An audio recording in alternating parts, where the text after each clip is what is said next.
জুনাইদ বাগদাদি বন্দেগি করতেছে, হঠাৎ খেয়াল করবেন ওয়াজ, খুব খেয়াল, এমন ভাবে নামাজ পড়তেছে আর এমন ভাবে দোয়া করতেছে। ওই দেশের মধ্যে একজন চোর জুনাইদের ঘরে আসলেন। সেই চোরটার নাম হলো হাত কাটা সাবেদ। নাম কি?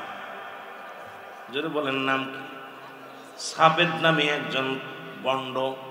উনি একবার চুরি করতে যাইয়া ধরা পড়ে হাত কাটা পড়েছে সাবেদের। এবার চুরি করেন অনেকদিন, ক্ষুধার যন্ত্রণায় আছে, বগদাদ নগরে চুরি করার জন্য আসলেন। জুনাইদ বাগদাদির ঘরের মধ্যে ঢুকিয়া চুরি করতে গেছে। এখন ঘরের মধ্যে ঢুকে দেখে শুধু জায়নামাজ আর পাঞ্জাবি আর তসবিহ ছাড়া কিছু না, শুধু কাপড় পাঞ্জাবি আর জায়নামাজ। আল্লাহ। আর আমার দেশের পীরেদের বাড়ি গেলে স্বর্ণের পীরের বইয়ের স্বর্ণই পর্যন্ত লাগে রে মুসলমান। কোথায়? আমার দেশের পীরেদের বউদের যে দামি শাড়ি, দামি গাড়ি, আমার দেশের পীরেদের স্বর্ণের অভাব নাই, জমির অভাব নাই। আর জুনাইদ বাগদাদির ঘরের মধ্যে ঢুকছে, হাত কাটা সাবেদ ডুইকা দেখে শুধু জায়নামাজ আর টুপি আর পাঞ্জাবি আর তসবিহ। জোরে জোরে চিল্লায় বলা যাবে না মারহাবা? বলি কারে কয়? বুঝতে হবে, সব জায়গা পাগল হওয়া যাবে না। আমি ওলি আল্লাহদের বিরোধিতা করে কখনো কথা বলি না, কিন্তু সত্যটা আমাদের যাচাই করতে হবে, আলোচনাগুলো শুনতে হবে। কথা বুঝেননি? সাবেদ ঘরের ভিতর ডুইকা দেখে শুধু কয়টা পাঞ্জাবি, টুপি, এরপরে একটা লেপ, একটা তোশক, মোটামুটি ওর ভিতরে সোনা দানা কিছু নেই, একটা পাতিল, খাবার একটা কাপ, একটা মগ, একটা প্লেট, ইত্যাদি ইত্যাদি।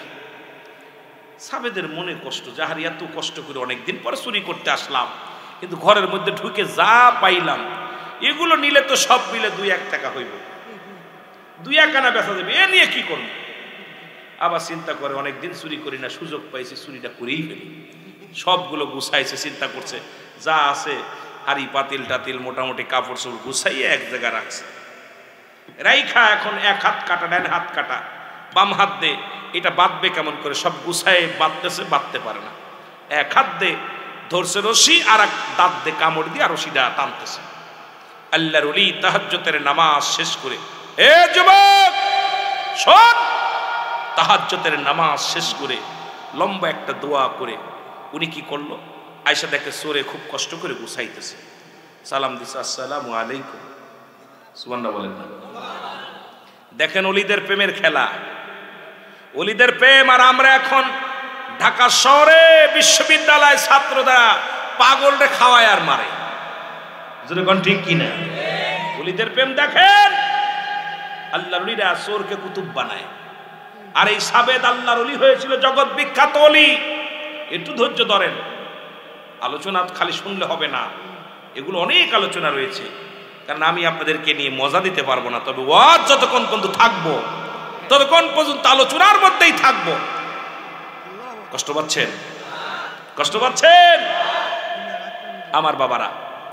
সাবেদ কইছে, ভাইজান তুমি কে? বলে, ভাই আমি আপনার মতো একজন। সুবহানাল্লাহ। আল্লাহর ওলি জুনাইদ বাগদাদি বলে, ভাই আপনি কি হয়েছে, আপনি কেন বাঁধতে পারেন না? আমার একটা হাত নাই, দেন আমি আপনাকে বেঁধে দিই। সুন্দরভাবে বোঝাটা বেঁধে দিলেন। এবার বোঝা উঠাইতে পারে না, বাড়ি হয়ে গেছে, কা উঠাই নেন, কা উঠাইতে পারি না। সাবেদ কয়, আমার একটু উঠাই দেন, বোঝাটা উঠাই দিলেন, পারে না। জুনাইদ বাগদাদি কয়, বাজান একটু দাঁড়াও, একটু দেরি করেন, ভিতর থেকে আমি আসি। উনি প্রতিদিন 1 গ্লাস দুধ খেয়ে রোজা রাখতেন, আর একটা খুরমা খেয়ে রোজা ভাঙতেন। এই হলো খাবার ছিল 24 ঘন্টায়। আর একটু জোরে বলেন। এবার উনি দুধ ভাতটা গরম করলেন, ভিতরে যায় আগুন জ্বালায় দুধটা গরম করলেন, গরম করে পাতিল এনে বলে, ভাই এই নাও, খেয়ে নাও, তোমার গায়ে ভালো হবে। বলে, বাইরে আপনি মনে হয় বাড়ির মালিক। বলে, কি বলেন, আমি বাড়ির মালিক, আপনার মতো একজন। আল্লাহু আকবার বলেন না? আমি তো আপনার হুজুর, আপনি আগে আগে চলেন, আপনি আমার উস্তাদ, আমি আপনার ছাত্র, আপনার বোঝাটা আমি বহন করে নিয়ে যাই। বোঝা বহন করলেন, আল্লাহর ওই মাথায় নিয়ে বোঝাটা হাঁটতে পারে না, ক্ষুধার্ত অবস্থায় বড় ক্লান্ত দেহখানা, গুটি গুটি পায়ে আগাইতে লাগলেন। সাবেত পিছন থেকে গালি দেয় আর রাগ করে, হুজুর আসতেছি। এরপরে দুই একটা থাপড় মেরে দিলেন। থাপ্পড় খেয়ে আল্লাহর ওলি চোখ দিয়ে পানি ছেড়ে দেয়, দর করে পানি ছেড়ে দিয়ে কাঁদতে লাগলেন। এবার একটা উচ্চ ব্রিজে আসলেন, এই ব্রিজটা উঠতে পারলেন না। আল্লাহর ওলি জুনায়েদ বাগদাদী বোঝাটা নিয়ে জমিনের মধ্যে পড়ে গেলেন। সাবেদের সে আল্লাহর ওলির গায়ের মধ্যে দুই তিনটা লাথি মেরে দিলেন। লাথি খেয়ে আল্লাহর ওলি কান্দে, কোনো জবাব দেয় না। সাবেদ বলে, তুমি এত বানলাম, তুমি গালির উত্তর দাও না, মার খাও, তুমি উত্তর দাও না। বলে, হুজুর আমারই তো অপরাধ, কারণ আপনাকে আমি সাহায্য করতে পারছি না। আমি বোঝাটা কেন আমি পারছি না, এর জন্য অপরাধ তো আমার। আপনি আমাকে গালি দিছেন, মনে কষ্ট নাই। আপনি আমাকে মারছেন, আমার মনে কষ্ট নাই। এবার বোঝাটা কষ্ট করে নিয়ে গেলেন, বাড়িতে নিয়ে হুজুর নামায়া দিলেন, নামায়া রাখলেন। নামায়া এবার আমি যাই, বিদায় হয়ে যায়। যাও, কিছু ভাগ নিবা, নিয়ে যাওয়ার আগে তুমি তো যেহেতু আমার বোঝাটা টানছো, সারা পথ তোমার গালি দিলাম, তোমার গায়ের মধ্যে হাত লাগাইলাম, এমনকি তোমাকে লাথিও মারলাম, তুমি প্রতিবাদ করলে না, তুমি আমার ছাত্র বিলে প্রতিবাদ করলে না। তবে যাবার আগে একটা যাই নামাজ নিয়ে দাও, ভাগ দিই তোমারে। আল্লাহর জুনায়েদ বাগদাদী বলে, হুজুর ও ভাই, আমার যাই নামাজ লাগবো না রে, আমি আপনার কাছে কোনো কিছু ভাগ নেওয়ার জন্য আসি নাই, কোনো কিছু নেওয়ার জন্য আসি নাই। আপনার সঙ্গে দেখা হলো, আপনার গায়ে বল নাই, আমি আপনার খবর নিতে পারি নাই, ঠিক মতো আপনার আপ্যায়ন করতে পারি নাই। আপনি আমার মেহমান, মেহমানকে আমি সুন্দরভাবে আপ্যায়ন করতে পারি নাই। আল্লাহর আদালতে কি জবাব দিব সেই ভয়ে আমি কাঁদতেছি। জোরে বলো আল্লাহু আকবার। সাবেদার আর বুঝতে বাকি নাই, ডাকতে বলে, আপনি নিশ্চিত এই বাড়ির মালিক? আল্লাহু আকবার। উনি ডাকতে বলেন, হ্যাঁ ঠিকই ধরেছ, আমি ওই বাড়ির মালিক। বলে, আপনি না ধরে কেন আমার সহযোগিতা করলেন, আমার গাট্টিগুলো এনে দিলেন? আল্লাহর ওলি জুনায়েদ বাগদাদী বলে, বাবা তুমি আমার বাড়িতে গেছো, ক্ষুধার যন্ত্রণায় আমার বাড়ি পর্যন্ত গেছো, আমি আল্লাহর কাছে কি জবাব দিব? বাবারে, তুমি আমার মহল্লায় বাস করো, অথচ তুমি না খেয়েছো, আমি খবর নিতে পারি নাই। আমি তো মোটামুটি কিছু দুধ খাই, কিছু খোরমা খাই। বাবারে, তুমি তো ক্ষুধার যন্ত্রণায় চুরি করেছো, এই বিদ্যা অর্জন করেছো। বাবা, আমি তোমারে তো ঠিক মতো যত্ন করতে পারি নাই, তখনও পরিচয় দেয় না আমি আল্লাহর ওলি। এই কথা বলে উনি রওনা হয়ে গেল। সাবেদের আর ভালো লাগে না, সারা রাত শুধু টেনশনে আছে, এই লোকটা কে রে, যারে গালি দিলাম, যাকে মন্দ বললাম, যাকে আমি মারলাম, সে তো প্রতিবাদ করলো না, কোনো প্রতিবাদ করে নাই। এই লোকটা তো সাধারণ কোনো মানুষ হইতে পারে না। সকাল ফজরে আজান হলো, এইবার আজানের পরে আস্তে আস্তে করে সাবেদ গুটি গুটি পায়ে যে বাড়িতে চুরি করেছিল এই বাড়ির কিনারে এসে দাঁড়ালেন। দাঁড়ায় একটা বালককে ডাকতে বলে, বালক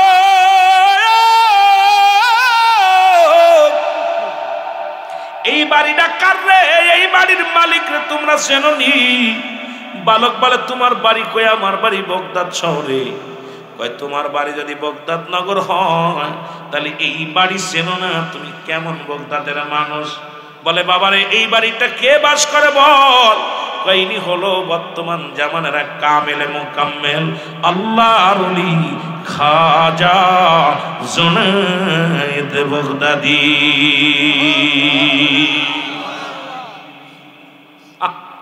আপনি হুজুরে চেনেন না? এটাই অমুক হুজুর। সাবেদ একটা দরিজা ডাকে আল্লাহর ওলি, বসে বসে চোখের পানি ছেড়ে কান্দে, রব্বে কারীম, এই দুনিয়ার মহিয়ান গরিয়ান সর্বশক্তিমান মাবুদ, আমি আপনি সহায়, আমি অসহায়, আমি দুর্বল, তুমি সবল। আল্লাহ তুমি দুর্বলের পরে আসান করো গো আল্লাহ, অসহায় মানুষের সাহায্য করো আল্লাহ। চোখের পানি ছেড়ে কাঁদতেছিলেন। সাবেদ এসে দৌড়ে এসে হুজুরের পায়ের মধ্যে পড়ে গেলেন, ডাকতে বলে আল্লাহর ওলি রে, আমি চিনতে পারি না রে, আমি আপনার সঙ্গে দুর্ব্যবহার করেছি, আপনার গায়ে পা লাগাইছি, আপনার গায়ে হাত লাগাইছি, একবারও আপনি প্রতিবাদ করেন না, আমি ক্ষমা চাই। আল্লাহর ডাকতে বলে বাজান রে, অপরাধ তো তুমি করো না, অপরাধ আমি করেছি, কারণ তুমি ক্ষুধা লাগছে, তুমি কষ্টে আছো বলে আমার ঘর পর্যন্ত আসছো। আমার তো খবর নেওয়ার দরকার ছিল তোমার বাড়ির, কিন্তু আমি নিতে পারি নাই রে বাজান, এই জন্য তো দায়ী আমি। এই জন্য রব্বি কারিমের কাছে ক্ষমা চাই, আমি অসহায়, আমার আল্লাহ সহায়, আমি দুর্বল, আল্লাহ সবল। আল্লাহর কাছে পরিত্রাণ করি, আল্লাহ সেই জন্য আমারে ক্ষমা করে দেয়। সাবেত কদমের মধ্যে পড়ে কান্দে, আল্লাহর ওলি গো,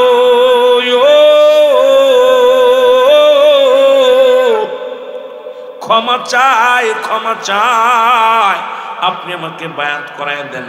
আল্লাহর ওলি সঙ্গে সঙ্গে তওবা করায় দেন, আস্তাগফিরুল্লাহ রাব্বি মিন কুল্লি যামবি ওয়া আতুবু ইলাইহি, লা ইলাহা ইল্লাল্লাহু মুহাম্মাদুর রাসূলুল্লাহ সাল্লাল্লাহু আলাইহি ওয়াসাল্লাম, আশহাদু আল্লা ইলাহা ইল্লাল্লাহু ওয়াহদাহু লা শারীকা লাহু, আশহাদু আন্না মুহাম্মাদান আবদুহু ওয়া রাসূলুহু। জোরে জোরে চিল্লায় বলা যাবে না আল্লাহু আকবার। আল্লাহর ওলির কদমে থেকে শরিয়াত, তরিকত, হাকিকত, মারফাতের প্ল্যাটফর্ম অর্জন করলেন। তৎকালীন জামানায় এই সাবেত নামে হাত কাটা উনিও আল্লাহর একজন বিখ্যাত ওলি হয়ে গেলেন। সুবহানাল্লাহ। আর একটু জোরে বলেন আল্লাহু আকবার। ও যুবক, শুনে নাও, শুনে নাও। এই জন্য আমি বলতেছিলাম, নামাজের আগে আলা নাই, হজের আগে আলা নাই, যাকাতের আগে আলা নাই। আল্লাহ বললেন আলা, সাবধান। ওলিদের বিষয়ে বলতে যা বলেন না, সাবধান। ইন্না নিশ্চয়, আলা ইন্না উল্লাহি, আল্লাহর তরফ থেকে যারা ওলি হয়, লা নাই খফুন শব্দের অর্থ ভয়, ওলা যদি অবস্থান করে, ওদের উপরে ইহজানুন তাদের কোনো চিন্তা নাই, ভাবনা নাই। মেরকাত সরে মেরকাতের 10ম খণ্ড 722 নম্বর পৃষ্ঠা, তাফসিরুল বায়ান 5ম খণ্ড 524 নম্বর পৃষ্ঠা। রাসূল কায়লা সাবধান, ইন্না নিশ্চয়, আলা ইন্না উল্লাহি, আল্লাহর তরফ থেকে যারা ওলি হয়, লা ইয়ামুত তাদের মৃত্যু নাই। এটা বিশ্বাস করে না কিছু মুনাফিকরা আছে ভাই। আল্লাহ কমিনান নাস, মানুষের মধ্যে মায়া করে তারা বলবে আমান্না, তারা ঈমান আনছে, বিল্লাহি আল্লাহর প্রতি, অবিল আখিরাতের প্রতি বিশ্বাস স্থাপন করছে। ওমা হুম বিমুমিনিন।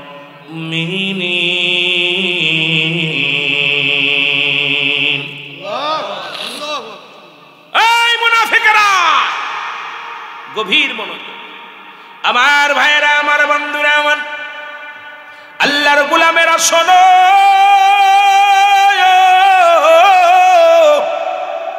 ও যুবকেরা শোনো, শাহজালাল ইয়ামানি এই জগৎ বিখ্যাত একজন আল্লাহর ওলি, শাহফরান জগৎ বিখ্যাত একজন আল্লাহর ওলি। আজকে যারা মাদ্রাসায় লেখাপড়া করে, যারা মুসলমান বড় বাহাদুরি করো, বড় এলেমের বর করো, আমি তাদেরকে বলে যাই, আগে এই জমিনের মধ্যে শাহজালাল নাকি মাদ্রাসা? আগে এই জমিনের মধ্যে, সিলেট জমিনের মধ্যে আগে আসছে শাহজালাল, তারপরে আসছে মাদ্রাসা, তারপরে আসছে মসজিদ। ও মুসলমান শোনো, আজকে যারা সেই মসজিদ ইমামতি করো, আর সেই মাদ্রাসায় লেখাপড়া করে জ্ঞান অর্জন করো, আর শাহজালালের বিরোধিতা করো, শাহপরানের বিরোধিতা করো, আমার মন বলে এদের মতো মুনাফিক আর জগতে নাই। জোরে বলেন ঠিক কিনা? আর এই মুনাফিকদের জন্য আমার রব্বে কারীম জাহান্নামের মধ্যে একটা সর্বোচ্চ একটা জায়গা রাখছে, নিম্ন কাতারের জায়গা। সেই জায়গাটার নাম হলো হুব্বুল ফজল। নিম্ন কাতারের একটা জায়গা, মহিলাদের হায়ানি পাশের পানি নিগত হইয়া যেখানে যে এক জায়গা জমাট হয়, আর মুনাফিকদের জায়গাটা হবে সেই নিকৃষ্ট জায়গায়। জোরে বলেন আল্লাহু আকবার। হে যুবক শুনে নাও গো, বিরোধিতা করো। কার বিরোধিতা করো? মুসলমান একটু অন্তর কেন কাঁদে না রে? একানো অন্তরের ভিতরে দাগ লাগে না? আজকে শাহজালালের সৈনিকেরা শুনে নাও, শাহপুরানের সৈনিকেরা শুনে নাও, শাহ মখদুমের সৈনিকেরা শুনে নাও, শাহজালালের সৈনিকেরা শুনে নাও, কাদা ফরিদপুরের সৈনিকেরা শুনে নাও, এনায়তপুরের সৈনিকেরা শুনে নাও। মাত্র 360 জন আউলিয়া নিয়ে যখন সুরমা নদীর কিনারে আসলো গো, ও যুবক, গোরগোবিন্দ ছিল শত্রু, এখনো শত্রু মুসলমান।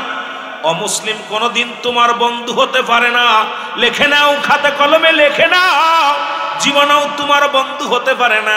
আজকে তোমরা মন্দির পাহারা দাও, মাজার ভেঙে গুড়িয়ে দাও, মনে রেখো, মনে রেখো, মনে রেখো, আল্লাহর ওলিদের মাজার ভাঙছো কিন্তু ওলিরে ভাঙতে পারো নাই। যদি বলেন ঠিক কিনা? বাবারা গভীর মনোযোগ শোনো। আমিও ভণ্ড পীরের পক্ষে নয়, আমিও গান বাজনার পক্ষে নয়, আমিও মাজার পূজারীর পক্ষে নয়। তবে তুমি একজনের জন্যে তুমি কাকে হক্কানি ওলি আল্লাহদের বিরোধিতা করো, কামেলে মোকাম্মেলের বিরোধিতা করো। শুনে রাখো, শুনে রাখো, এই জমিনে যখন ইসলাম ছিল না, জমিনে যখন কালেমা ছিল না, আযান ছিল না, এই জমিনে যারা ইসলাম আনছে তোমার মুসলমান বানালো, তাদের বিরোধিতা তোমরা করো না। জোরে বলেন ঠিক কিনা? ও যুবক, দলের কান্ডে লাগে শোনো গো, শাহজালাল ইয়ামানি 360 জন আউলিয়া নিয়ে যখন সুরমা নদীর কিনারায় আসলেন, গোরগোবিন্দ ঘোষণা করে দিল, এই জমিনের মধ্যে লঞ্চ বন্ধ, দাড়িওয়ালা টুপিওয়ালা দেখলেই তাদের হত্যা করবা। আজকে ভালো করে শুনে নে মৌলবীরা, যারা ওলি আল্লাহদের বিরোধিতা করিস, একদিন টুপি মাথায় দেয়া নিষিদ্ধ ছিল, একদিন দাড়ি রাখা নিষিদ্ধ ছিল, পাঞ্জাবি গায়ে দেয়া নিষিদ্ধ ছিল।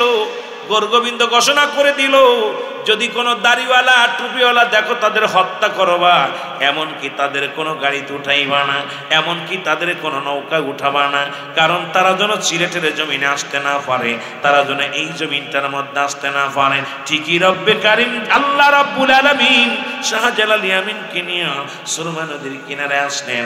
আসিয়া দেখে নৌকা বন্ধ, আসিয়া দেখে পথের গাড়ি ঘোড়া বন্ধ। শাহজালাল ইয়ামিনী বসে রইলেন নদীর কিনারায়। সাথী সঙ্গীরা বলে, ও শাহজালাল, এখানে বসে আসো, সন্ধ্যা গণিয়ে আসছে, যেতে হবে আমাদের গন্তব্যস্থানে। শাহজালালকে একটু ধৈর্য ধরো, দেখি নদীর ভিতরে কোনো নৌকা পাওয়া যায় কিনা। ওরে মুসলমান, কোনো নৌকা নাই, মাঝি নাই। শাহজালাল ইয়ামানি 2 রাকাত নামাজ পড়লেন। সঙ্গীদের বললেন, তোমরা সঙ্গীরা শোনো, তোমরাও নামাজ পড়ো, কারণ আল্লাহর ওলিরা যখনই কোনো বিপদের মধ্যে পড়ে যেত, নামাজে দাঁড়ায় যেত। আজকে সেই সমস্ত পীরের মুরিদরা যারা নামাজ পড়ে না, আমি কই ভণ্ড, ভণ্ড, ভণ্ড। যে দরবারে নামাজ নাই সে দরবার ভণ্ড, যে দরবারে শরীয়তের বিধান নাই সে দরবার ভণ্ড, যে দরবার নারী পুরুষ একত্রিত মিলামিশা করে সেই দরবার ভণ্ড, যে দরবারে মুসলমান শরীয়তের করে খিলাফ সেটা ভণ্ড, যে দরবারে দুনিয়ার মধ্যে দুনিয়ার মুখাফেকিরা ভণ্ড। কারণ কোন কামেলে মুকাম্মেল দুনিয়া মুখাফেকি হতে পারে না, এরা আল্লাহর মুখাফেকি হয়। আর আল্লাহর মুখাফেকি যারা এই দুনিয়ার মধ্যে, তারাই কামেলে মুকাম্মেল। জোরে জোরে চিল্লায় বলা যাবে না ঠিক কিনা?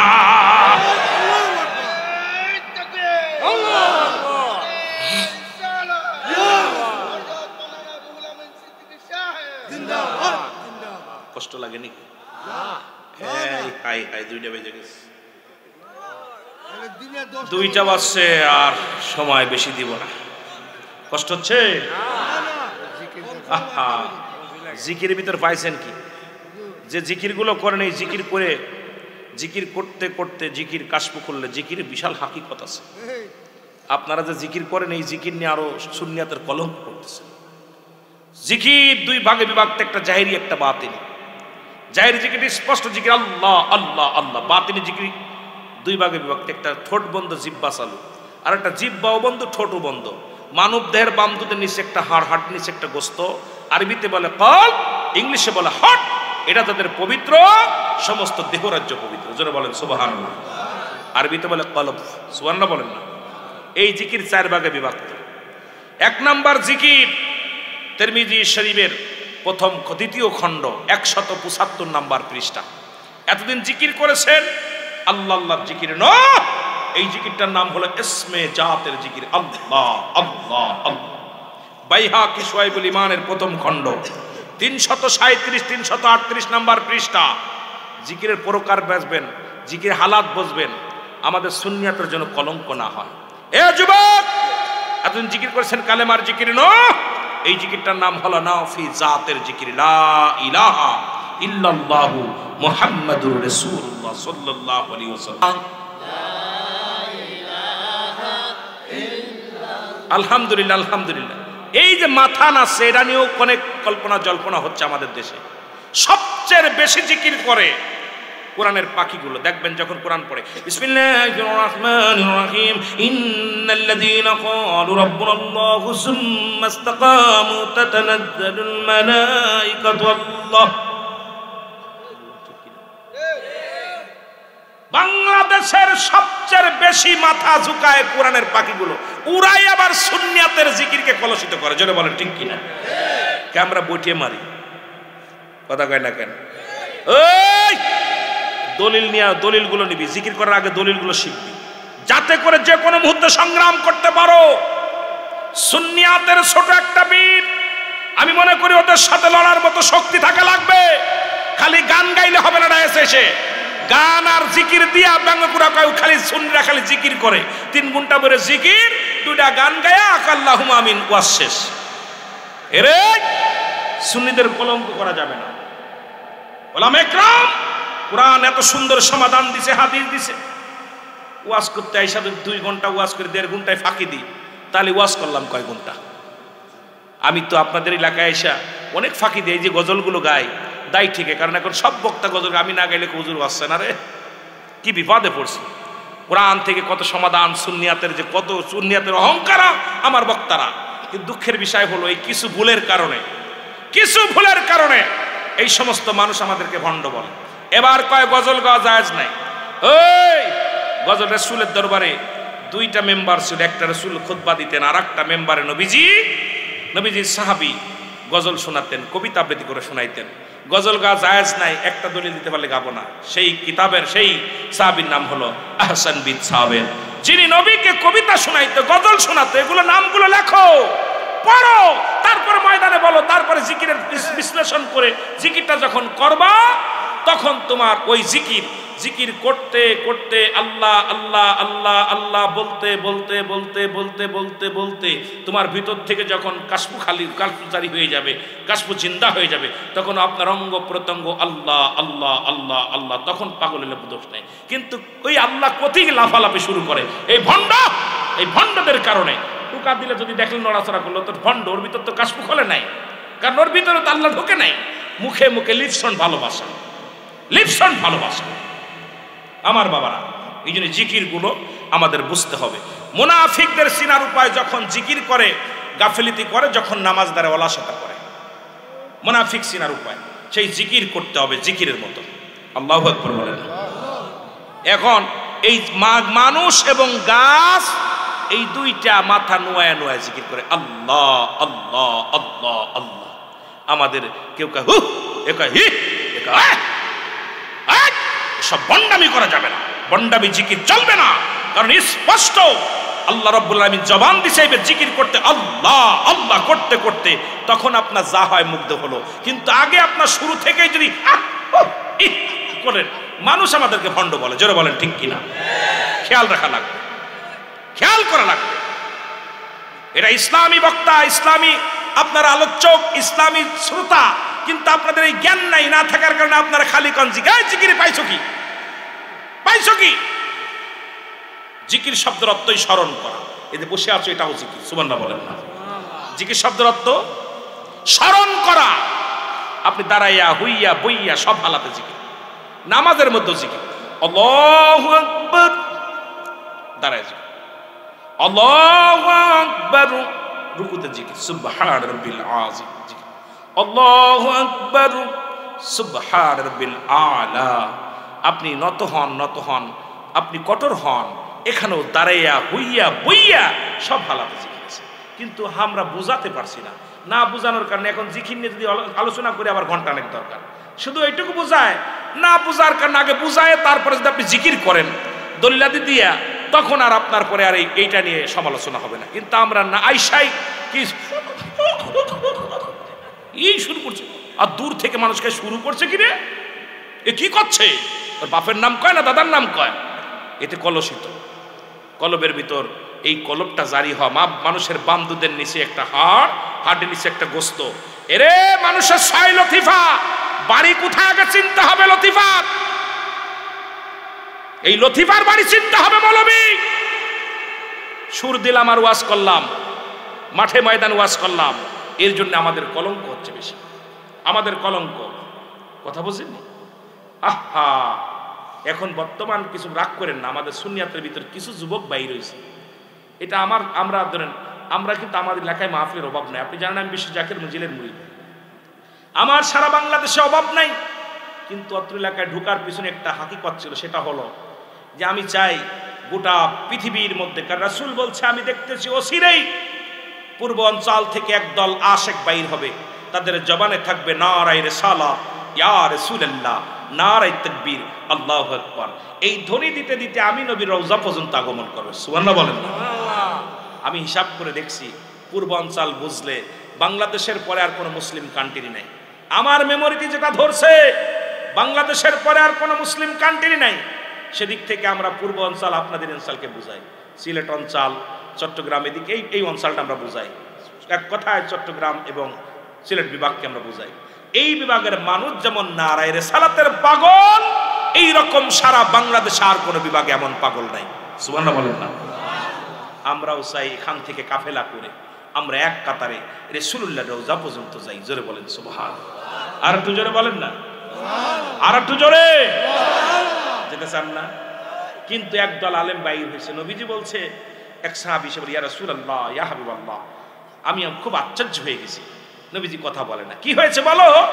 বলে, হুজুর একটা পাখির গায়ে দেখলাম লেখা আছে লা ইলাহা ইল্লাল্লাহু মুহাম্মাদুর রাসূলুল্লাহ সাল্লাল্লাহু আলাইহি ওয়াসাল্লাম। নবীজি বললেন, নবীজি কথা বলেন, আবার বলেন ইয়া রাসূলুল্লাহ এটা, ইয়া রাসূলুল্লাহ এটা। নবীজি বললেন তার পরের অংশ বলেন, তার পরের অংশ বলেন। উনি বললেন, ইয়া রাসূলুল্লাহ, পাখিটার গায়ে কালেমা লেখা আছে, কিন্তু মুখ দিয়ে ময়লা খাচ্ছে। মুখ দিয়ে কি খাচ্ছে? কথা বলেন, কি খাচ্ছে? ময়লা খাচ্ছে। নবীজি ওয়াজারেই কাঁদতে লাগলেন। নবীজি বলেন, সাহাবীরা রে, অচিরেই একদল আলেম বাইর হবে, তাদের ভিতরে কোরআন থাকবে, জিনা ব্যভিচার করবে। আমার দেশের মানুষ জিনা করলে ফুলের মালা পাওয়া যায়। আমার দেশে মানুষ হত্যা করলে মানুষে মানুষে 2 ভাই মারামারি করতে শহীদের দরজা দিয়ে দিছে। কারণ ওই যে নবীজি বলে গেছেন, এই জন্য নবীজি 3 দিক ফিরে দোয়া করছে, মক্কার দিকে ফিরে, মদিনার দিকে ফিরে, ইয়ামেনের দিকে ফিরে। নবী নজবাসীদের দিকে ফিরে দোয়া করে নাই। নবীজিকে বলেন, ইয়া রাসূলুল্লাহ, আপনি 3 দিক ফিরে দোয়া করলেন, নজবাসীদের দিকে দোয়া করলেন না। নবীজি বলছে, আমি দেখলাম অচিরেই নজবাসীদের মধ্যে শয়তানের শিং বাইর হবে। কিসের শিং? কথা বলেন, কিসের শিং? এই জন্য আমি সুন্নিয়াতের যত আলেম আছে অনুরোধ করব, ওদের দাঁত ভাঙ্গা জবাব দিতে হলে কোরআন হাদিসের বিকল্প নাই। ওই সমস্ত ভণ্ডামি বাদ দিয়া, এইরকম বাহানা বাদ দিয়া আমাদেরকে ময়দানে নামতে হবে। এমন ভাবে জয় শহীদ হতে হবে, না হয় গাজী হতে হবে। কারণ শাহাদাতের পেয়ালা হাতে নিয়ে ময়দানে নামতে হবে। রাসূলের দাওয়াত, রাসূলুল্লাহর সত্য ইসলামের দাওয়াত দিতে হলে এই রকম ভণ্ডামি করে নয়, সত্যের জবাব দিয়ে দিতে হবে। জোরে বলেন ঠিক কিনা? আরো জোরে বলেন ঠিক কিনা? বড় কষ্ট হয় মাঝে মাঝে। নারায়ে রিসালাত, শাহজালালের তলোয়ার, শাহপুরানের তলোয়ার। হঠাৎ করে শাহজালালের ওয়াজ করতেছিলাম, দেখ তাকবীর আসার কারণে মনে পড়ছে আমার কথা, বলছেননি? শাহজালাল ইয়ামানি, উনি 2 রাকাত নামাজ পড়লেন। সুবহানাল্লাহ বলেন না? আর একটু জোরে সুবহানাল্লাহ। দেখেন, বাংলাদেশ নয়, পৃথিবীর মধ্যে একটা টাইটানিস নামে একটা জাহাজ বানাইলো। ওনার মালিক বললেন, পৃথিবীর এক টুকরা ফুলশোলা তলায় যাবে, আমার টাইটানিস জাহাজের কিছু হবে না। আল্লাহ এটারও শেষ করছে। জোরে কোন ঠিক কিনা? শেষ করছে না? কতক্ষণ শেষ করছে না? শেষ করছে। কিন্তু শাহজালাল ইয়ামানি আমাদের কদিন আগে মা ঘাট, এই ব্রিজ হওয়ার আগেও মা ঘাটে লঞ্চ ডুবে প্রায় 200-300 মানুষ মারা গেছে, অসংখ্য মানুষ মারা যাচ্ছে। কিন্তু শাহজালাল ইয়ামানি যাই নামাজটা নদীর ভিতর ছেড়ে দিলেন, আল্লাহ আমিও তোমার তুমিও আমার। সুবহানাল্লাহ বলেন না? এই নদীও তোমার আমিও তোমার, ও পারে যাব আমি। কোন পারে যাব? ও পারে যাব। বলি আল্লাহ যখন সাহায্যের দরকার আল্লাহর কাছে ওনারা নামাজ পড়তো, 2 রাকাত নফল নামাজ পড়তো। কোটে হাত উঠাইতে দেরি, আল্লাহর দরবারে হাত উঠাইতে দেরি, দোয়া কবুল হতে দেরি নয়। সঙ্গে সঙ্গে শাহজালাল ইয়ামানি একজন নয়, দুজন নয়, 360 জন আউলিয়া নিয়ে সুরমা নদী পার হয়েছে। আরো জোরে বলেন বাবা। শুধু তাই নয়, খাজা মাইনুদ্দিন চিশতি রহমাতুল্লাহ আলাইহি উনাকে মারার জন্য পিতৃরাজ পাথর চালান দিলেন। এই যারা আজমির, এই মুসলমান শোন, এগুলো তথ্য নাও, বলি আল্লাহদের জীবনী পড়বা, দেখবা মজা লাগবে। গীতা পড়ো, মজা লাগবে, গীতার মধ্যে আমার নবীর সম্মান আছে। বাইবেল পড়ো, নবীর শান আছে। আপনার যত কিতাব তাওরাত পড়েন, আমার নবীর শান আছে। কিন্তু আমাদের বোঝার দরকার কোন জায়গা আছে এটা দেখতে হবে। কথা বুঝেননি? কোন জায়গা আছে এগুলো খুঁজতে হবে। এখন আসলে তো কোরআনই খুঁজি না, এখন ওই ওয়াজ শুনে শুনে ওয়াজ করা শিখছি। শিখে আমরা আয়া মন করে একটা কথা বলতেছি, পরের দিন ভাইরাল হওয়ার জন্য এ কয় আল্লাহ এ বলতেছি, এ ওরে বাবারে বাবা, আমার দেশের অনেক বক্তা যেগুলো নাফারমানি কথাগুলো বলছে, যার কারণে আমাদের লজ্জিত হতে হয়। আমি অনুরোধ করব শ্রোতাগুলো অ্যালার্ট থাকতে হবে। আপনার অ্যালার্ট থাকলে এগুলো বলতে পারবে না। যদি শ্রোতা যদি অ্যালার্ট থাকে, শ্রোতা শুধু সুর শুনি আর চিন্তা করি কোন বক্তা কত ভাবভঙ্গিতে কথা বলতে পারে। আপনার অ্যালার্ট যদি থাকে, এই বক্তা খবরদার, খবরদার বলা সম্ভব না। আমার বাবার, আমার নবীজির আব্বা মুসলমান ছিল না, নবীর বাপ জান্নাতে যাবে না, কত কথা বলে ভাইরাল হওয়ার জন্য। আমার দেশের কত বক্তা এমন এমন কথা বলে ভাইরাল হওয়ার জন্য। আমার অন্য বক্তারা নবীর বিবিরে নিয়ে কথা বলছে, আমরাও তো কম বলতেছি না, কারণ ভাইরালের দরকার নাই। আরে কি মিয়া ভাইরাল কি? আগে আল্লাহর আদালতে জবাব দিতে হবে, ইনসাফের হিসাব হবে। ইনসাফ কি জবাব দিবেন? যে কথা বলতেছিলাম, পিতৃরাজ পাথর চালান দিলেন মারার জন্য শাহজালাল কাকে? খাজা মাইনুদ্দিন চিশতিকে। খাজা মাইনুদ্দিন মোরাকাবার হালাতে আছে। কাশফু খোলা ওলি আল্লাহগণ, কাশফু খোলা থাকে, বলে দিতে পারে। এলহাম আসে ওলিদের কাছে, ওহিদে আসে নবীর কাছে। জোরে বলেন ঠিক কি না? নবীগণের কাছে আসে কি? ওহি। আর এলহাম আসে ওলিদের কাছে। সুবহানাল্লাহ বলেন না? আর কাশফুনা খোলা থাকলে আবার ভণ্ডও কিছু ওলি হয়। ভালো করে শোনেন, ভণ্ডদেরও কিছু কেরামতি আছে। দেখবেন বাতাসের উপরে দূরে যাচ্ছে, পানির উপরে ভেসে যাচ্ছে, নামাজ তারা পড়ে না, শরিয়াতের বিধান মানে না, মনে করেন ওরা ভণ্ড, ওরা জাদুবিদ্যা শিখছে। এই জাদুবিদ্যা শিখে মানুষকে, এইরা কুফরি করে মানুষকে চোখে ধুলা দিয়ে অসংখ্য মানুষকে তারা তাদের দলভুক্ত করে নিছে। এই জন্য সাবধান। দেখবেন যার ভিতরে 9টা, একজন কামেল পীর সিনার পিছনে 9টা গুণাগুণ আছে। এই 9টা গুণের একটা গুণ এদিক ওদিক গেলে আর তাকে পীর ভাবা যাবে না। 1 নম্বরে সে, কথা বুঝেননি? এগুলো বললে অনেকের গায়ে লাগবে, বলবো যদি। মুসলমান আস্তে আস্তে, এই জন্য আমাদের বিপদ তো আসলে কামেল সিনার দরকার। কামেল মুকাম্মেল আলী খাজা বাবা মাওলানা, আর দুনয়নে দেখলে তারে দূর হইত যন্ত্রণা। নবীর প্রেমিকদের চেহারার দিকে তাকাইলে যদি মদিনাওয়ালার কথা মনে না আসে, সে কালো হোক, তার ভিতরে নূরের ঝলক থাকে। জোরে বলেন ঠিক কিনা? আরো জোরে বলেন। পীরে যারে দয়া করে, মুর্দা দল তার জিন্দা হয়, আরে অকুল দরিয়ার মাঝে ডুবা নৌকা ভেসে যায়। অফি আনফুসিকুম আফালা তুবসিরুন। মিয়া সাহেব, মসজিদে আল্লাহ থাকে না, মন্দিরে আল্লাহ থাকে না, আল্লাহ থাকে মুমিনের কলবে। যেটা বলেন ঠিক কি? ঘোষণা কার? আমার আব্বা? কোন পীর সাহেবের? কি বলছে? আল্লাহ বলছে আমি মুমিনের কলবে থাকি। কোথায়? মুমিন। এখন মুসলমানের কলবে না, মুমিন হওয়া লাগবে। আর মুমিন কখনো নামাজ ছাড়তে পারে না, মুমিন কোনোদিন ঘুষ খাইতে পারে না, মুমিন কোনোদিন গাঁজা খাতে পারে না, মুমিন কোনোদিন বিড়ি খাতে পারে না। আমার দেশে অসংখ্য পীর আছে বিড়ি টানে। কথা কন ঠিক কিনা? আছে না? আছে না? আমি নাম বলবো না, কারণ গিবাত করতে চাই না। অসংখ্য মুরিদ আছে এতখানি জর্দা খায়, পান খায়, বিড়ির বিরুদ্ধে ওয়াজ করে। কিসের বিরুদ্ধে? কথা কয় না কেন? আরে নিজেই তো পান খাচ্ছে জর্দা দিয়া তো অনেক। কথা কন না কেন? সে যদি বিড়ির বিরুদ্ধে ওয়াজ করে মানায়? আপনার নবী কি পান খাইতো? কথা কন না কেন? আপনার নবী কি পান খাতো? আপনি এগুলো পাইছেন? জর্দা খাতো? কথা কয় না কেন? তো এইগুলো আমি মুসলমান যদি সুন্নি জনতা যদি আমরা এড়ে না চলি, আহা, পীরে আবার বিড়ি সিগারেটও হাদিয়া নেয়। এই কয়দিন আগে এক পীরের সাথে ওয়াজ করছি, দেখি গোল্ডিপ সিগারেট, ব্যানসন সিগারেট হুজুরের নজর না দিচ্ছে, মুরিদরা এনে দিচ্ছে।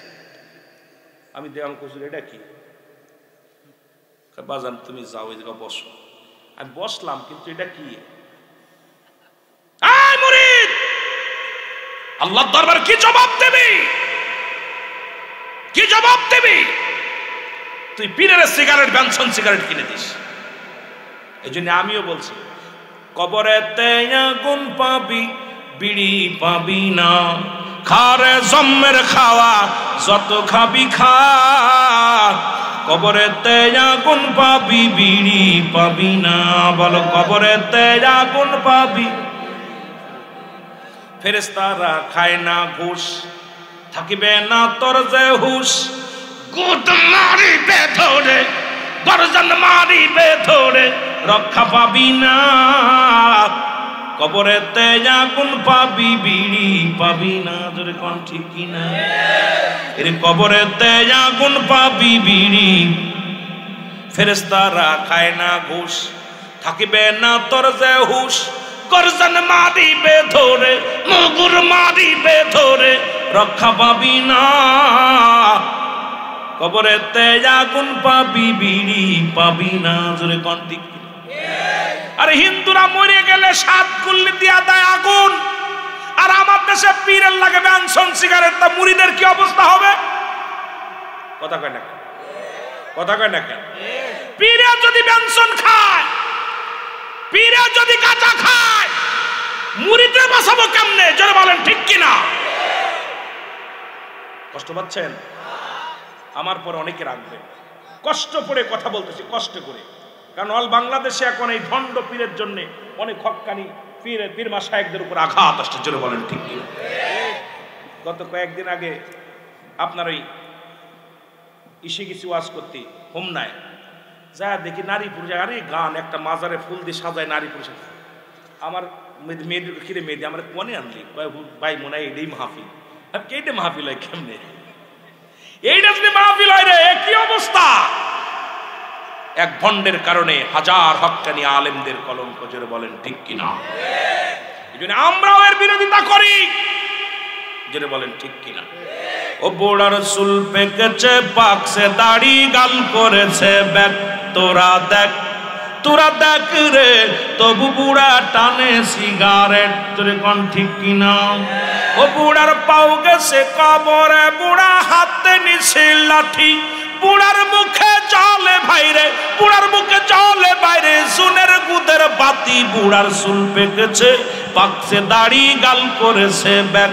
তোরা দেখ, তোরা দেখ রে, তবু বুড়া টানে সিগারেট।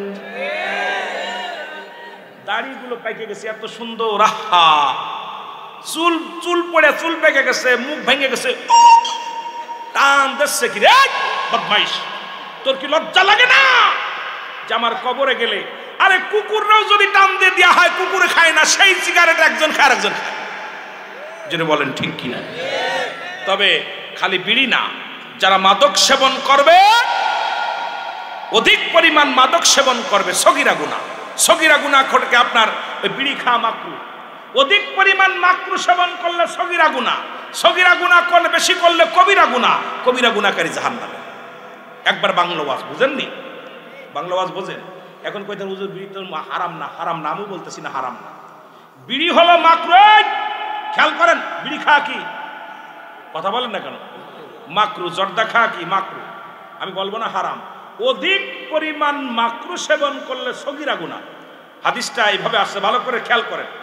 এখন ভালো করে আমি আবার বলতে হুজুর অনেক মৌলবীরা ফতোয়া দিবেন, উলামিন এই ফতোয়া দিল। শোনেন, অধিক পরিমাণ মাকরু সেবন করা সগীরা গুনাহ, সগীরা গুনাহকে ছোট করে দেখলে কবিরা গুনাহ, কবিরা গুনাহকারী জাহান্নামী, জাহান্নামী, জাহান্নামী।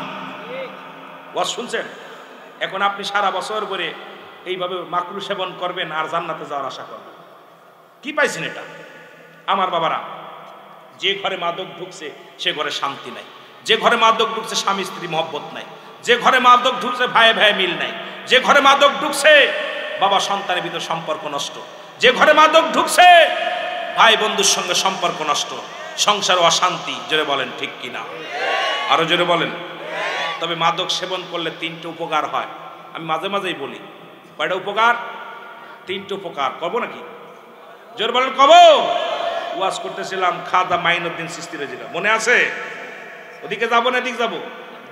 কোন দিক যাবো? কথা কয় না, কোন দিক যাবো? খাজা বুঝতে পারছি কে ধরছে, ভয় লাগছে রে। তবে আব্বা একটা কথা বলি, আব্বারে ছেড়ে দে, ওইগুলো অনুরোধ করবো, তোরা রাসূলের উম্মত, ছেড়ে দে, সব মাদক থেকে ফিরে আয়, জাতিকে বাঁচা, সমাজকে বাঁচা। আজকে মাদক প্রতিটা ফ্যামিলির ভিতর ঢুকার কারণে আমার জাতি, আমার সমাজ শেষ। জোরে বলেন ঠিক কিনা? আমি আর ওইগুলো সবগুলোই জুয়া, এগুলো সবগুলো একই অবস্থা, সর্বনাশ। আল্লাহ আমাদেরকে হেদায়েত দান করুন। জোরে বলেন আমিন। খাজা মাইনুদ্দিন চিশতির মাথার উপর দিয়ে শুধু বান করে গনে। এখন বলে খাজারে খাজা বলা যাবে না, খাজা শব্দের অর্থ সম্মান, বাবা শব্দের অর্থ ভান্ডার বা দয়া, খাজা বাবা। এখন আমরা পীরকে বাবা বলি, এটা নিয়েও সুন্নিয়াদেরকে অনেকে বলে খালি ওরা বাবা বাবা বলে পাগল হয়। এই বুকার দলেরা শোন, এখন কয় পীর কোন কোরআনে নাই, কোরআনে এই কি হয়েছে তোদের, কি হলো? এই তো ছেড়ে দিব, আই হায় আড়াইটে বাজে ছেড়ে দিব, এগের মনে খিদে লাগছে। পীর হলো ফার্সি ভাষা। কি ভাষা? অনেকেই বলে পীর তো কোরআনে নাই, তোরা শুনবি না, এগুলো না লাগলে হইব। হয়তো তোরা পীরের কাছে গেলি, পীর কোরআনে নাই, তোরা পীরের কাছে যাওয়া যাবে না। আমার বাবারা, আমার পীর হলো ফার্সি ভাষা। কোরআনে আসবে কেমনে? কোরআন হলো আরবি ভাষা, কোরআনে আছে মুর্শিদ। কোরআনে কি আছে? আর ফার্সিতে কি? জোরে বলেন, ফার্সিতে কি? পীর বাংলায় বলে অভিভাবক, ইংলিশে বলে গার্জিয়ান। মনে থাকবো? কথা বলেন, মনে থাকবো? পীর শব্দের অর্থ মুরব্বী, গার্জিয়ান, অভিভাবক। বাবারা আমার শুনে নাও, এখন খাজা শব্দের অর্থ সম্মান, বাবা শব্দের অর্থ ভান্ডার বা দয়া। এখন যদি কোনো ব্যক্তি বলে খাজা মাইনুদ্দিন চিশতি, খাজা গরিবে নেওয়াজ, খাজা উসমান গনি হারুনি, খাজা শাহজালাল ইয়ামেনি, এখন বাবা বললেই দোষ লেগে যায়। আগে বুঝতে হবে খাজা শব্দের অর্থ হলো সম্মান। খাজা শব্দের অর্থ কি? জনাব শব্দের অর্থ কি? সম্মান। হযরত শব্দের অর্থ কি? সম্মান। মৌলভী সাহেব, তোমার নামের আগে হযরত লেখো, কোন কিতাবে পাইলা? এটা মানুষ জনাব, মানুষ সম্মান। মুসলমান হযরত, মানুষ সম্মান। খাজা শব্দের অর্থ সম্মান। তোমার বেলায় হযরত লিখলে মজা লাগে, আর ওলিদের বিষয়ে খাজা কইলে তোমার মন খারাপ হয়। তার মানে বুঝতে বাকি নাই তুমি কত পানির মাছ, কত লেখাপড়া করছো, তোমার জ্ঞানের প্রসারী কত দূর বোঝা হয়ে গেছে। জোরে বলেন ঠিক কিনা? ওনার নামের আগে শায়েখ লাগে, হযরত লাগে, এতে দোষ নাই। পীরের আগে খাজা কইলে দোষ। তাহলে খাজা বাবা একজন সম্মানিত ব্যক্তি। মুসলমান গভীর মনোযোগ, খাজা অনেক হইতে পারে। প্রিন্সিপাল যেমন অনেক প্রিন্সিপাল হয়, ঠিক কিনা? একজন প্রিন্সিপাল, কথা কয় না কেন? প্রিন্সিপাল হাজার হাজার প্রিন্সিপাল, হাজার হাজার মৌলানা, তবে বেশ কম আছে। এখন বলে খাজা বললেই বলে খাজা মাইনুদ্দিন চিশতি, আর কাউকে খাজা বলা যাবে না। এই বুকার দলেরা বোঝে না খাজা শব্দের অর্থই বোঝে না মুসলমান। শোনো, প্রিন্সিপাল শুধু ঢাকা আলিয়া মাদ্রাসার যিনি শিক্ষক উনি প্রিন্সিপাল নয়। আপনাদের সিলেট শাহজালাল সিলেট একটা বিশ্ববিদ্যালয় আছে, ওখানে যিনি প্রধান উনি প্রিন্সিপাল মুসলমান। ওখানে আলিয়া মাদ্রাসা ওখানে ওনাকে বলা হয় প্রিন্সিপাল। মুসলমান শুনে নাও, তবে মুসলমান এইরকম প্রতিটা মাদ্রাসায় প্রতিটা কলেজে এক একজন প্রিন্সিপাল আছে। খাজা শুধু ওই মানে সিলেট কোথায় ভারতের বর্ষে নয়, বাংলার দেশেও অসংখ্য খাজারা আগমন করেছে। জোরে বলেন ঠিক কিনা? এ বন্ধু শোনো না, খাজা মাইনুদ্দিন চিশতি পাথরের দিকে দৃষ্টি করে আকায় দাঁড়ায়। এই পাওয়ার দেখ, পাথর দাঁড়াও, পাথর দাঁড়ায় গেছে। যেমনি মাকাম ইব্রাহিম যারা মদিনায় গেছে, পাথরখানা ঝুলন্ত অবস্থায় আছে, যার মধ্যে রশি নাই, কোনো দড়ি নাই, কোনো খুঁটো নাই, একা একা ঝুলন্ত অবস্থায় আছে। আজমির শরীফে খাজা মাইনুদ্দিন চিশতির একখানা পাথর খাড়া করে রাখছে, এত বড় কয়েক টন ওজন। এরা মৌলবীরা একটু যা দেখায় খাজার কত পাওয়ার, ওলিদের কত পাওয়ার। খাজা মাইনুদ্দিন যখন পাথরের মধ্যে হাত লাগাইছে, সঙ্গে সঙ্গে আমার আল্লাহ কয়, পাথর রে, আমার বন্ধু হাত লাগাইছে, বন্ধুর হাত মুবারক ওই পাথরের সঙ্গে সঙ্গে তুমি তুলার মতো নরম হয়ে যাও। খাজা মাইনুদ্দিনের হাতের 5টা আঙ্গুলের ছাপ পাথরের মধ্যে লেগে আছে। জোরে বলেন আর একটু জোরে বলেন। এই পাথরটা ঝুলন্ত অবস্থা আছে, আজ পর্যন্ত আছে, কিয়ামত পর্যন্ত থাকবে। আল্লাহর ওলিদের হাতের ইশারায়, হাতের ছোঁয়ায় যদি কয়েক টন ওজন পাথর যদি ঝুলন্ত অবস্থায় থাকতে পারে, আমার রব্বে কারীম আল্লাহ রাব্বুল আলামিন আল্লাহর ওলিদের এত পাওয়ার দিছে, তাদের সঙ্গে বেয়াদবি করিস না, জ্বলে পুড়ে শেষ হয়ে যাবি। জোরে বলেন ঠিক কিনা? আল্লাহর ওলিদের বিরোধিতা করিস না বাবা, আল্লাহর ওলিদের বিরোধিতা করিস না। বুখারী শরীফের হাদিস, আল্লাহর ওলিদের বিরুদ্ধে যারা বিরোধিতা করে, আল্লাহ স্বয়ং তার বিরুদ্ধে জিহাদ ঘোষণা করে, যুদ্ধ ঘোষণা করে দেয়। সুতরাং কামেল মুকাম্মেল ওলি এইগুলোর প্রতি তোরা কি করিস না, শাহজালালের দিকে হাত বাড়াইস না। শাহ পরাণ বাইকনা, আপনি জানেন শাহ বাইকনার আর শাহ পরাণের ইতিহাস?